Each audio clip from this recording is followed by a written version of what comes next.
This is a Unirac quick tip on wire management with power optimizers with SFM Infinity. This should take place before modules are moved onto the roof. For ease of installation, rotate the module into portrait. Braid module leads.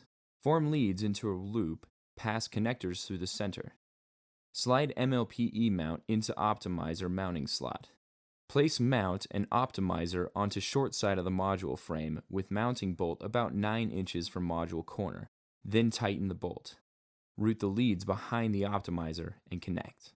Secure loop with a wire clip. Consult wiring diagram to select optimizer lead that will run right. Stretch lead downwards and secure with a clip. Leave the other optimizer lead loose to connect to the adjacent optimizer when the module is installed. For portrait arrays, place mount and optimizer onto the long side of the module frame with mounting bolt about 9 inches from the module corner. Then tighten the bolt.